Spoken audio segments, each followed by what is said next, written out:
तुमच्या देखील किचन मध्ये झुरळ तुम्हाला त्रास देत आहेत, वाळवी तुमच्या घरातील फर्निचर खराब करते, ढेकूळ तुम्हाला रात्रीचे झोपून देत नाहीयेत, डोंट वरी, तुमच्या घराभोवताली हेल्थी एन्व्हायरमेंट ठेवण्यासाठी A1 star pest control expert तुमची मदत करेल। आजच इन्स्पेक्शन किंवा सजेशन साठी आम्हाला कॉल करा। A1 star pest control services. नमस्कार, मी प्रणाली भोसले। माझे कोकणच्या बातमीपत्रात आपल्या सर्वांचं मनपूर्वक स्वागत करते। बातमीपत्राला सुरुवात करण्याआधी पाहूयात हेडलाईन्स। माणगावमध्ये चोरांचा सुळसुळाट, शहरात होत आहेत घरफोड्या, नागरिकांनी जागरूक राहण्याचे माणगाव पोलिसांचे आवाहन।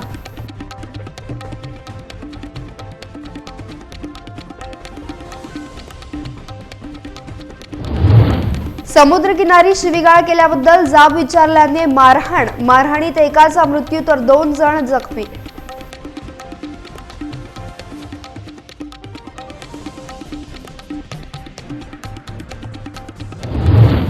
रत्नागिरीत उदय सामंत प्रतिष्ठान आणि मराठी पत्रकार परिषदेच्या वतीने पत्रकार आरोग्य तपासणी शिबिर संपन्न। शिबिरातून देण्यात आली विविध शासकीय आरोग्य योजनांची माहिती।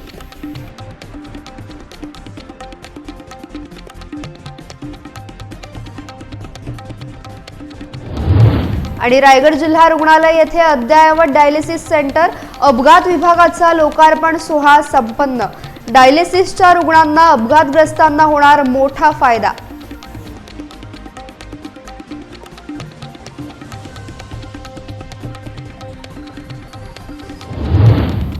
पाहुयात सविस्तर वृत्त।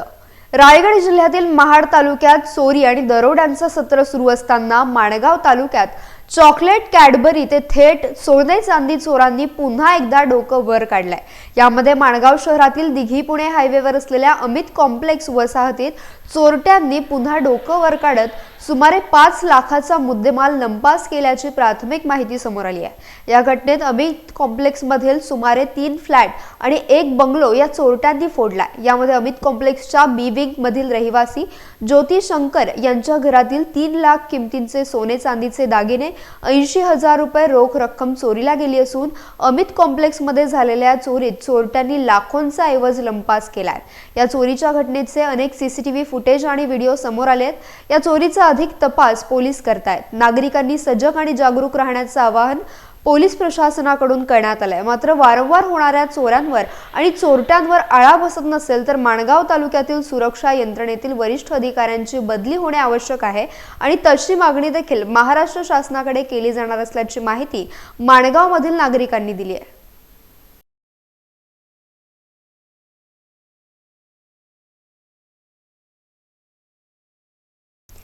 रायगड जिल्ह्यातील अलिबाग समुद्रकिनारी शिवीगाळ का करतोयस याची विचारणा केली असता गडब या ठिकाणी राहणाऱ्या मितेश पाटील या तरुणाला मारहाण करण्यात आली आणि या मारहाणीत त्याचा मृत्यू झाला असून 1 जण जखमी झाल्याची घटना समोर आली आहे। याबाबत प्रथमेश पाटील यांनी अलिबाग पोलीस ठाण्यात ओमकार भुकवार, विशाल वंटे, प्रथमेश घोडेकर, राज जयगडकर, प्रमोद साठविलकर या 5 जणांविरोधात फिर्याद दिली आहे। या हाणामारीत प्रथमेश पाटील आणि ओमकार भुकवार हे दोघं देखील जखमी झालेत।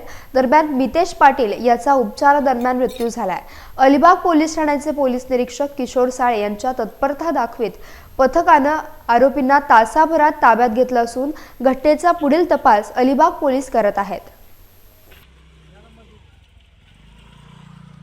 आम्ही गडबचे रहिवासी आहोत। काल जी घटना झाली त्या घटनेत मितेश जनार्दन पाटील हा आमच्या गावातला मुलगा, आमचा मित्र, तो यात्रेला आला होता। तर ते यात्रा केल्यानंतर ते बीचवरती थोडे बसण्यासाठी आले होते। तर तिथे काही जे पिणारे, ड्रग्स घेणारे किंवा दारू पिणारे जे होते त्यांनी त्यांच्यावरती अचानक हल्ला करून त्यांना मारण्याचा प्रयत्न केला आणि त्या झटापटीमध्ये मितेश पाटील ह्याच्यावरती चाकूने हल्ला केला आणि त्याला तिथेशी जागेवरतीच मारला आणि दुसऱ्या आमचा जो गावातला मुलगा आहे त्याच्यावर पण हल्ला केला आणि त्यालाही मग जबर मारहाण केली।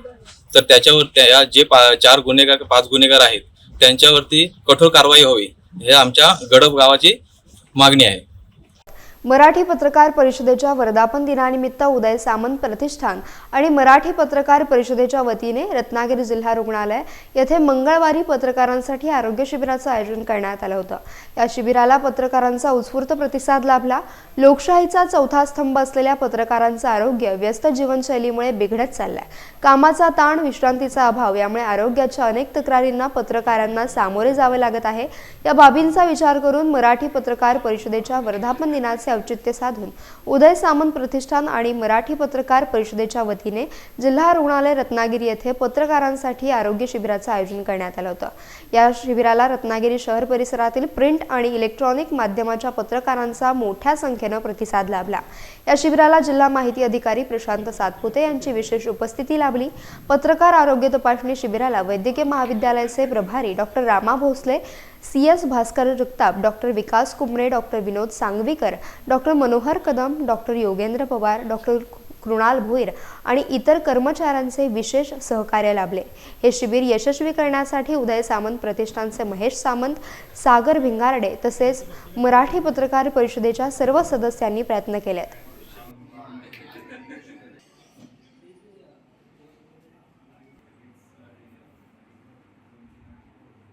खरं जर बघितलं तर पत्रकार हे अतिशय अविभाज्य घटक असल्यामुळे त्यांचं रुग्णसेवा म्हणजे त्यांना इतर त्यांच्या कामकाजा सुरू असताना त्यांच्या आरोग्याकडे लक्ष देणं शक्य होत नाही। त्यामुळे या धावपळीच्या जीवनामध्ये त्यांचं आरोग्य सुरक्षित राहण्याच्या उद्देशाने या कार्यक्रमाचे आयोजन केलेले आहे। या कार्यक्रमामध्ये मुख्यतः त्यांचं ब्लड प्रेशर म्हणजे रक्तदाब, तसेच त्यांचे रूटीन इन्व्हेस्टिगेशन्स ECG आणि ब्लड इन्व्हेस्टिगेशन, त्यामध्ये त्यांचं शुगर लेवल, उपाशीपोटीची शुगर लेवल, जेवणानंतर 2 तासाची शुगर लेवल, या सर्व चाचण्या होणार आहेत आणि त्याचं काउन्सिलिंग पण होणार आहे। त्यामुळं या चाचण्या झाल्यानंतर त्यामध्ये जे काही अडचणी असतील किंवा आजार असतील त्यामध्ये आपले अधिकारी व तज्ज्ञ डॉक्टर हे त्यावर चर्चा करून त्यांना योग्य सल्ला देणार आहेत। तरी मी सर्व पत्रकारांना अशी विनंती करतो की त्यांनी जास्तीत जास्त या सेवेचा लाभ घेऊन आपलं आरोग्य व आपल्या आरोग्याची काळजी घ्यावी। मराठी पत्रकार परिषदेच्या वर्धापन दिनानिमित्त उदय सामंत प्रतिष्ठान आणि मराठी पत्रकार परिषदेच्या वतीनं जिल्हा रुग्णालय रत्नागिरी येथे पत्रकारांसाठी आरोग्य शिबिराचं आयोजन करण्यात आलं होतं। या शिबिरादरम्यान महात्मा ज्योतिराव फुले जन आरोग्य योजनेच्या जिल्हा समन्वयक डॉक्टर रेणुका चौगुले यांनी महात्मा ज्योतिराव फुले जन आरोग्य योजना आणि आयुष्यमान भारत प्रधानमंत्री जन आरोग्य योजनेबद्दल सविस्तर माहिती दिली। मी डॉक्टर रेणुका चौगुले, महात्मा ज्योतिराव फुले जन आरोग्य योजना याची जिल्हा समन्वयक रत्नागिरी। आज आपल्याकडे मराठी पत्रकार परिषद यांच्या दिनाच्या निमित्ताने उदय सामंत फाउंडेशन यांच्या वतीने जो रक्तदान शिबिर त्याचं आयोजन केलेलं आहे, त्यानिमित्ताने आज मी महात्मा ज्योतिराव फुले जन आरोग्य योजना आणि आयुष्यमान भारत प्रधानमंत्री जन आरोग्य योजना याविषयी थोडक्यात माहिती सांगणार आहे। महाराष्ट्रामध्ये महात्मा ज्योतिराव फुले जन आरोग्य योजना आणि प्रधानमंत्री जन आरोग्य योजना एकत्रितरित्या राबवल्या जातात। आता या योजनेमध्ये सर्वच म्हणजे शुभ्र शिधापत्रिकासुद्धा याच्यामध्ये समाविष्ट असून महाराष्ट्रातले सर्वच नागरिक या योजनेचा लाभ घेऊ शकतात। ज्यांची शुभ्र शिधापत्रिका आहे त्यांनी आपलं रेशन कार्ड अपडेटेड आहे की नाही हे व्हेरीफाय करून आपलं प्रधानमंत्री जन आरोग्य योजनेची जी यादी आहे त्याच्यामध्ये आपलं नाव असेल तर त्याचं गोल्डन कार्ड जे आहे ते आपल्याला तयार करून घ्यायचं आहे। त्याच्यासाठी आपल्याला आपले सरकार केंद्र, आशा सेविका आणि महात्मा फुले जन आरोग्य योजना जिथे ज्या हॉस्पिटलमध्ये आहे तिथे आपल्याला हे कार्ड काढून घेण्यात येतं। याच्यामध्ये आपल्याला 1359 आजारांचा विमा मिळतो। आपल्याकडे आत्ता रत्नागिरीमध्ये 23 रुग्णालयांमध्ये ही योजना कार्यान्वित आहे आणि महाराष्ट्रातच जवळजवळ 1,500 हॉस्पिटल्समध्ये ही योजना आहे। तरी माझी सर्वांना अशी विनंती आहे की ज्यांचं आयुष्यमान कार्ड काढून झालेलं आहे त्यांनी ते त्यांच्या आजारासाठी त्याचा उपयोग करावा। तसेच ज्यांचं कार्ड अजून काढून झालेलं नाही आहे त्यांनी त्याच्यासाठी आपल्या जवळच्या आपले सरकार केंद्र किंवा आशाताईंशी संपर्क साधून लवकरात लवकर कार्ड काढून घ्यावे आणि त्याचा आपण लाभ घ्यावा. कार्ड काढण्यासाठी आपल्याला आपलं ration card, updated ration card, Aadhaar card आणि कनेक्टेड जो आपला मोबाईल आहे, लिंक जो मोबाईल आहे तो घेऊन जाणं अपेक्षित आहे. याच्या साहाय्याने आपलं कार्ड ऑनलाईन KYC होऊन निर्माण होऊ शकतं. आमदार महेंद्र दळवी यांच्या हस्ते रायगडमधील अलिबाग जिल्हा रुग्णालय येथे अद्ययावत डायलिसिस सेंटर आणि अपघात विभागाचा लोकार्पण सोहळा 3 डिसेंबर रोजी संपन्न झाला. यावेळी जिल्हा शल्यचिकित्सक डॉक्टर अंबादास देवमाने, राजा केणी, हर्षल पाटील, शैलेश चव्हाण, अशरफ भट्टे, संपदा माळी, मनोहर पाटील, ॲडव्होकेट मनमित पाटील आदी उपस्थित होते. तसेच जिल्हा रुग्णालयातील अतिरिक्त जिल्हा शल्यचिकित्सक डॉक्टर शीतल जोशी घुगे, कान नाक घसा तज्ञ वर्ग 1 डॉक्टर निशिकांत पाटील, प्रशासकीय अधिकारी डॉक्टर संगमेश्वर महाजन, इतर सर्व अधिकारी उपस्थित होते. आमदार महेंद्र दळवी यांच्या विशेष प्रयत्नातून जिल्हा रुग्णालयातील डायलिसिस आणि अपघात विभाग अद्ययावत करण्यात आला असून आतापर्यंत डायलिसिस विभागात प्रतिदिन 3 शिफ्टमध्ये 7 मशीनच्या साह्याने 74 रुग्ण उपचार घेत असून महिन्यामध्ये एकूण 618 डायलिसिस सत्र होत होते. परंतु आता त्यामध्ये आणखीन 5 मशीनची वाढ झाल्यानं अधिकाधिक गरजू रुग्णांना याचा फायदा होणार आहे. डायलिसिस रुग्णांना बसवण्यात येणारा फिशुला आणि कॅथेटर बसवण्यासाठी मुंबई येथे जावे लागत होते. याचा खर्च देखील 50 ते 60 हजार रुपये इतका रुग्णांना करावा लागत होता. परंतु आता जिल्हा रुग्णालयामध्ये तज्ञ डॉक्टर अक्षय गुरसाळे हे प्रत्येक आठवड्यामध्ये येऊन महात्मा ज्योतिबा फुले जनआरोग्य योजनेअंतर्गत सेवा देत आहेत. त्यामुळे रुग्णांचा आर्थिक त्रास कमी झालेला आहे. जिल्हा रुग्णालय येथे बराच कालावधीपासून इमारत दुरुस्तीच्या कामांमुळे 2 बेडचा अपघात विभाग होता. परंतु जिल्हा रुग्णालयातील बेडच्या दृष्टीने अपघात विभाग मोठा असणे अपेक्षित असल्याने आमदार महेंद्र दळवी यांनी केलेल्या पाठपुराव्यामुळे अद्ययावत 5 बेडचा अपघात विभाग तयार करण्यात आला आहे, ज्यामध्ये सर्व अत्याधुनिक साधन सामुग्री उपलब्ध आहे. तसेच अपघात विभागामध्ये 24 तास वैद्यकीय अधिकारी, अधिपरिचारिका आणि इतर स्टाफ कार्यरत असणार आहे.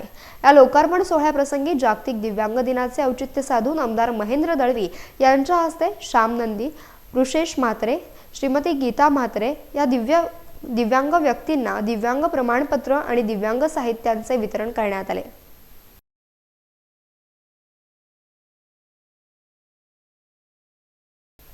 यासह बातमीपत्रात वेळ झाली इथेच थांबण्याची. भेटूयात नवीन बातमीपत्रासह.